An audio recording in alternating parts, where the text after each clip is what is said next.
मंडळी, आगामी विधानसभा निवडणुकीचा बिगुल अजूनही वाजलेला नसताना मुंबईतल्या शिवडी मतदारसंघात ठाकरे गटातल्या 2 नेत्यांच्या समर्थकांकडून सोशल मीडियावर आत्तापासूनच प्रचार सुरू करण्यात आलाय। त्यामुळे शिवडी मतदारसंघात विद्यमान आमदार अजय चौधरी आणि विधानसभा समन्वयक सुधीर साळवी यांच्यापैकी ठाकरे गटाकडून कोणाला तिकीट मिळणार असा प्रश्न मतदारांना पडलाय।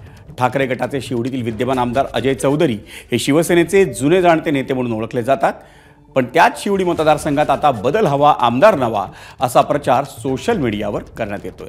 लालबागचा राजा गणेशोत्सवाचे मानद सचिव आणि विधानसभा समन्वयक सुधीर साळवी यांच्या समर्थकांकडून हा प्रचार करण्यात येत असल्याची चर्चा आहे। त्याचवेळी चौधरी समर्थकांकडून आमदार अजय चौधरी हॅट्रिक साधणार, इतिहास घडवणार असे पोस्टर्स सोशल मीडियावर पाहायला मिळतात।